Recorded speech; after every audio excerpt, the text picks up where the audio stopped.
America और भारत के बीच बढ़ते तनाव का माहौल जारी है। एक तरफ अमेरिका है जो भारत पर लगातार टैरिफ अटैक करता ही जा रहा है। पिछले साल की ही बात थी जब अमेरिका ने भारत पर 50% का टैरिफ लगाया था और अभी फिर से एक बार ट्रंप ने 500% के टैरिफ की धमकी दे दी है भारत को। लेकिन ट्रंप के इस टैरिफ के बयानबाजी के बीच भारत और चीन के रिश्तों को लेकर बहुत बड़ी खबर सामने आ रही है और वो ये है कि भारत और चीन के जो रिश्तों में जो कड़वाहट थी वो अब खत्म होती नजर आ रही है। ऐसा लग रहा है कि दोनों देशों के बीच जो खटास की जो बर्फ थी वो अब पिघल रही है। जी हाँ, भारत और चीन दोनों देश एक दूसरे की तरफ दोस्ती का हाथ बढ़ा रहे हैं। अब खबर ये आ रही है कि भारत सरकार चीनी कंपनियों के लिए सरकारी ठेकों के दरवाजे खोल रहे हैं और इस पर भारत सरकार का जो वित्त मंत्रालय है वो लगातार इस प्लान पर काम कर रहा है। तो क्या है सरकार का ये मेगा प्लान और इससे भारत और चीन को क्या क्या फायदे होंगे, समझने के लिए हमारे साथ इस वक्त न्यूज़ रूम में नीरज मौजूद है। तो नीरज, बताइए क्या है इस पर। देखिए, सबसे पहले तो बात आप समझिए कि भारत और चीन की हमने अब तक दुश्मनी देखी है। गलवान आपको याद ही है, और बॉर्डर पे जो डिस्प्यूट्स दोनों देशों के बीच चलता रहा था वो भी हमें याद है। लेकिन ये जो चीज़ें थी अब पुराने बीते दिन की बात एक तरह से लग रही है, क्योंकि भारत और चीन अब एक दूसरे के नज़दीक आने लगे हैं। कारण बहुत सारे हैं, उस पर हम आगे इस वीडियो में बात भी करेंगे। लेकिन अभी की बात यह है कि भारत सरकार अब ये विचार करे इस बात कर कि जिसमें भारत में जितने भी ठेके हैं उसके लिए चीनी कंपनियों को मौका मिले, वो पार्टिसिपेट करने का मौका मिले, क्योंकि पिछले काफ़ी समय से चीनी कंपनियों जो है भारतीय ठेकों की जो रेस थी उससे बाहर थे। और ये जो पूरा जो चेंज हुआ है सिनेरियो, ये काफ़ी हद तक ग्लोबली इसे इम्पैक्ट भी करेगा, क्योंकि हम देख सकते हैं कि किस तरह से भारत और चीन के बीच टेंशन्स रही हैं पिछले करीब 5-6 सालों से। और वो जो टेंशन है अब एक नई जो है दोस्ती की तरफ आगे बढ़ रही है, क्योंकि टेंशन अब ख़त्म हो गई है। हमें याद है कि 2020 में जब गलवान हुआ था उस दौरान जो है भारत और चीन के जो संबंध थे बहुत अपने तक के, मेरे ख्याल से 1962 की लड़ाई के बाद सबसे ख़राब स्तर पर पहुंच गए थे, जहां भारत ने बहुत सारे रिस्ट्रिक्शंस लगाए चाइनीज़ कंपनीज़ पर और चाइनीज़ ऑफिशियल्स ने भी यहां आना बंद कर दिया। तो बहुत सारी चीज़ें हुई तब से।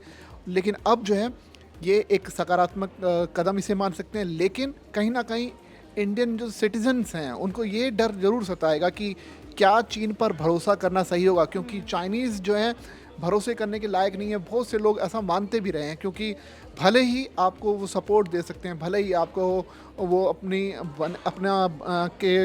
आप बना हुआ सामान यहाँ पे भेज सकते हैं, लेकिन जो सपोर्ट है वो आप खुलकर नहीं कर सकते। जैसे एक दोस्ती हमारी रशिया के साथ है, वैसी दोस्ती हम उम्मीद तो नहीं कर सकते चाइना से। लेकिन ये है कि आने वाले वक्त में अमेरिका से जो कमी हमें महसूस हो रही है वो काफ़ी हद तक चाइना पूरी कर सकता है। तो जैसा कि आपने बताया कि 5 साल आज से 5 साल पहले ये प्रतिबंध लगाए गए थे और आज 5 साल के बाद सरकार जो है वो इस प्रतिबंध को हटाने पर विचार कर रही है। तो 5 साल के बाद आखिर ऐसी क्या ज़रूरत महसूस हुई है सरकार को कि वो ये कदम लेना चाह रही है? देखिए, सबसे पहले तो भारत का जो वित्त मंत्रालय है वो सरकारी कॉन्ट्रैक्ट के लिए जो बोलियां लगती हैं उसमें चीनी कंपनियों पर 5 साल से जो रोक लगी हुई थी उसे ख़त्म करने पर अभी विचार कर रहा है। और ये माना जा रहा है कि नई दिल्ली यानी कि भारत इस बॉर्डर पर जो तनाव कम हुआ है उसके बाद इस फैसले पर आगे बढ़ रहा है। लेकिन अगर इसकी डीप में जाएंगे, आखिर ज़रूरत क्यों पड़ी, इसका हमें थोड़ा सा ग्लोबली देखना पड़ेगा। क्यों ज़रूरत पड़ी? आपको याद ही है कि अमेरिका ने रशिया समेत, भारत समेत कई देशों पर टैरिफ्स लगाए, और टैरिफ भारत पर इसलिए भी लगाया कि 50% टैरिफ, जिसमें 25% टैरिफ ये कह के लगाया गया कि हम रशिया से ऑयल ख़रीद रहे हैं। अब जबकि हमने रशिया से ऑयल ख़रीदना कम कर दिया है, इसके बावजूद अमेरिका ने अपना टैरिफ कम नहीं किया, जबकि भारत सरकार लगातार ये डिमांड कर रही है अमेरिका से वो टैरिफ कम किया जाए।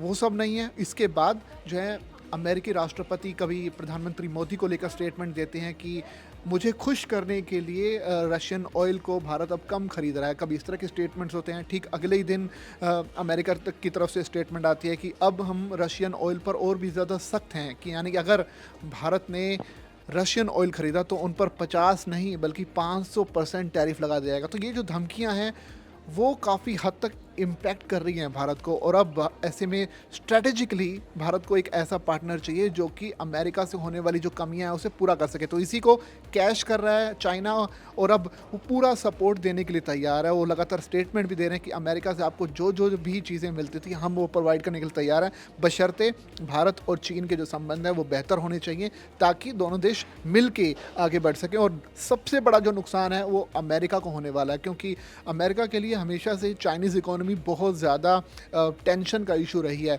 और शायद यही वजह है कि वेनेजुएला पर जो अटैक किया, वहाँ से तेल के कुएँ अपने कब्ज़े में लिए, इसके बाद ग्रीनलैंड पर अटैक की अब धमकी डोनाल्ड ट्रंप दे रहे हैं। उसका मतलब ये है कि वहाँ के जो नेचुरल रिसोर्सेज हैं उन पर भी अमेरिका की नज़र है। साथ ही साथ अमेरिका ये भी नहीं भूल सकता कि जो नेचुरल रिसोर्सेज ऑलरेडी दुनिया भर के अलग अलग देशों के पास है, उसमें से करीब करीब ज़्यादातर जो हिस्सा है उस पर चाइना का कब्ज़ा है, और आने वाले टाइम में यही नेचुरल रिसोर्स ही सब कुछ साबित होने वाले हैं, क्योंकि जिसके पास सबसे ज़्यादा ये नेचुरल रिसोर्सेज होंगे वही सबसे आगे रहेगा। और इस कड़ी में चाइना अभी अमेरिका से बहुत आगे है, और शायद यही वजह है कि अमेरिका चाहता है कि चाइनीज़ इकोनॉमी को कोलैप्स किया जाए, किसी तरह से नुकसान पहुंचाया जाए। लेकिन चाइना अब बीच का रास्ता तलाश करते हुए भारत की तरफ आगे बढ़ रहा है, और अब भारत सरकार ने भी ये उम्मीद जताई है कि दोनों देशों के बीच अगर इस तरह से जो संबंध बेहतर होंगे तो निश्चित तौर पर आने वाले वक्त में दोनों देश और बेहतर तरीके से आगे बढ़ सकते हैं। तो एक तरफ देखा जाए तो भारत के पास बढ़ता बाजार है, वहीं दूसरी तरफ चीन के पास दिग्गज मैन्युफैक्चरिंग सिस्टम्स हैं, और दोनों ही देश अगर एक साथ आएंगे तो ये हमारे देश के लिए बहुत बड़ा स्टेप माना जाएगा, बहुत बड़ा कदम माना जाएगा। ऐसे में क्या कुछ पहलू बदल जाएंगे, और जब चीनी कंपनियां हमारे देश में आएंगी तो उनके लिए क्या कुछ फ़ायदा उन्हें मिल सकता है? देखिए, चीनी कंपनियां की बहुत सारी अच्छी मैन्युफैक्चरिंग है। हमने देखा कि होली दिवाली ही नहीं बल्कि ओवरऑल अगर आप देखें तो इंडियन मार्केट में चाइनीज़ सामान बहुत ज़्यादा है। बीच बीच में डिमांड भी होती रही, जब हमारे जो चाइना के साथ संबंध थे वो ख़राब थे, तो कि क्यों ना हम आत्मनिर्भर बन जाएं, हम ऐसी हर वो चीज़ बनाएं जो चाइना बनाती है। लेकिन इतने सब कोशिश के बाद भी हम वो कामयाब नहीं हो पा रहे, क्योंकि चाइना बहुत बड़ी मात्रा में ऐसी चीज़ें बना रहा है जो आप चाह कर भी अपने देश में नहीं बना पा रहे। तो आप कहीं ना कहीं आप डिपेंडेंट हैं चाइनीज़ प्रोडक्ट्स पर, और चाइनीज़ कंपनीज आएंगी तो जाहिर सी बात उनके पास बेटर टेक्नोलॉजी है, बेटर जो उनके पास वहाँ की मैन्युफैक्चरिंग की हुई चीज़ें हैं वो बहुत हद तक भारत के बाज़ार में अच्छे से खप भी रही हैं। ज़रूरत भारतीय लोगों को है उन सामानों की जो कि भारत में नहीं बना, तो ऐसे में आपको ना चाहते भी चाइनीज़ कंपनी पर डिपेंड रहना पड़ता है। अब जब चाइनीज़ कंपनियां यहाँ निवेश करेंगी, जाहिर सी बात है यहाँ आएंगी, तो निश्चित तौर पर उन्हें एक बड़ा बाज़ार तो मिलेगा ही, साथ ही साथ भारत को भी अवेलेबिलिटी रहेगी। अगर हम बहुत सारी चीज़ों की बात की जाए, चाहे वो टेक्नोलॉजी की बात की जाए या फिर ऑटो सेक्टर की बात की जाए, तो उसमें भी हमें काफ़ी हद तक ज़रूरत पड़ती है चाइनीज़ की या अमेरिकन की, क्योंकि अमेरिकन अब पीछे हट रहे हैं। तो ऐसे में चाइना एक विकल्प के तौर पर भारत के सामने खड़ा है। तो निश्चित तौर पर चाइनीज़ इकोनॉमी को तो फ़ायदा होगा ही, लेकिन भारत को भी एक विकल्प चाहिए अमेरिका का, तो विकल्प जो है अब चाइना बन रहा है भारत के लिए। अच्छा नीरज, एक बार हमें वो नियम के बारे में थोड़ा बता दीजिए, एक्सप्लेन कर दीजिए कि किस नियम से चीनी कंपनी को जो है वो हटाया गया था आज से 5 साल पहले की अगर हम बात करें तो? देखिए, चीनी कंपनियां जो है पिछले करीब 5 से 6 साल पहले 2020 की बात है, जब चीनी कंपनियों को सरकारी ठेकों की एंट्री से थोड़ा बाहर कर दिया गया। तो इसके पीछे कारण ये था कि सरकारी ठेकों का जो मूल्य है 700 अरब डॉलर से लेकर $750 के बीच का जो अनुमान था, चीनी कंपनियां इसमें हिस्सा नहीं ले पाई थी। और अब वित्त मंत्रालय की ये जो रजिस्ट्रेशन करवाने की ज़रूरत थी, अब उसे ही हटाने की कोशिश कर रहा है।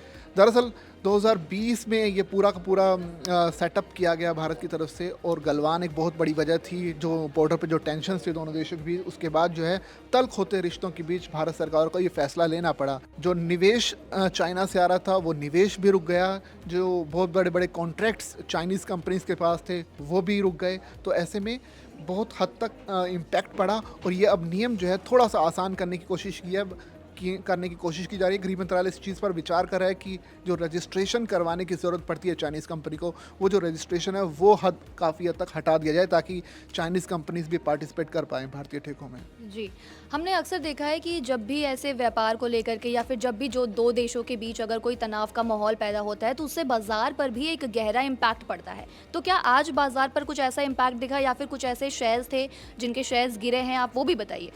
देखिए, कल ये सबसे पहले जब खबर आई थी, तो उसके बाद जो है भेल भारत हैवी इलेक्ट्रॉनिक्स लिमिटेड के जो शेयर्स थे वो डाउन हुए थे। लेकिन उसके बाद आज एक बड़ा ऑर्डर मिला, भेल के शेयर आज बेटर पोजीशन में है। इसके अलावा हिताची इंडिया एनर्जी के भी शेयर भी डाउन है, आज भी डाउन है, उन पर भी इम्पैक्ट पड़ा, क्योंकि ये कंपनीज जो हैं भारत में वो छोटी छोटी कलपुर्जे बनाती हैं जो कि चाइना जिसका विकल्प हो सकता है। तो इन कंपनीज़ को लगता है कि अगर भारत सरकार ने इनको चाइनीज़ कंपनीज़ को परमिशन दी तो इनके जो बिजनेसेस हैं उन पर इम्पैक्ट इम्पैक्ट पड़ेगा और यही वजह थी कि इनके डाउन होने की।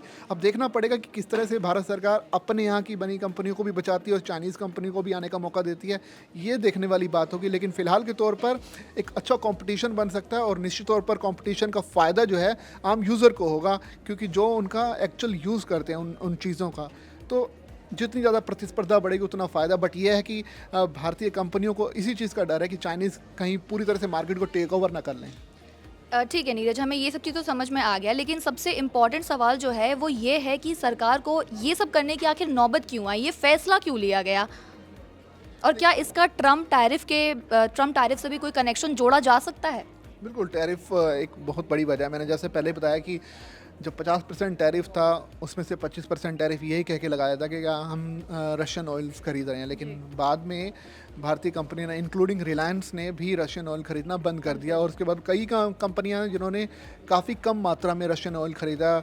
इसके बाद हमें उम्मीद कर सकते थे कि वो जो 25% एक्स्ट्रा जो पेनल्टी लगाई गई थी ट्रंप की तरफ से वो हटनी चाहिए, लेकिन ट्रंप ने ऐसा नहीं किया और वो जो 50% टैरिफ अभी भी इम्पोज है भारत पर, उसका काफ़ी खामियाजा भुगतना पड़ रहा है। भारत के जो एक्सपोर्टर्स हैं उन्हें काफ़ी हद तक इसका नुकसान झेलना पड़ा है और अब जो है शायद भारत सरकार ये चीज़ समझ गई है। ट्रंप जो है मनमानी कर रहे हैं और मनमानी कर रहे हैं तो ऐसे में भारत को भी उसके रेसिप्रोकल तरीके से देखना पड़ेगा कि क्या हम बेटर कर सकते हैं अपने लोगों के लिए। तो ऐसे में चाइना एक हमारे पास विकल्प है। चाइनीज़ ही एक ऐसी टेक्नोलॉजी है जो कि अमेरिका को आज के दिन टक्कर दे सकती है, तो हमने उसी तरह से बेटर आगे समझा। और दूसरा, रशिया भी चाहता है कि भारत और चीन के जो संबंध हैं बेटर होने चाहिए, क्योंकि अगर ये तीनों देश मिलकर साथ काम करते हैं तो फिर अमेरिका और बाकी देशों के लिए चिंता होने वाली बात है। तो ऐसे में रशिया हमेशा ही चाहता है कि भारत और चीन के संबंध सुधरने चाहिए। तो ऐसे में अगर ये संबंध सुधरेंगे तो निश्चित तौर पर अमेरिका को परेशानी होगी ही।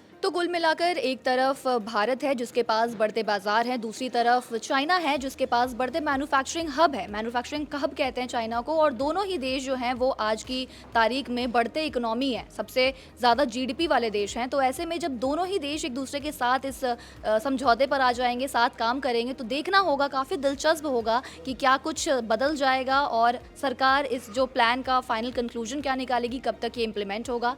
आज के लिए इतना ही। फिनांस बिजनेस की तमाम खबरों से अपडेटेड रहने के लिए देखते रहिए जागरण बिजनेस।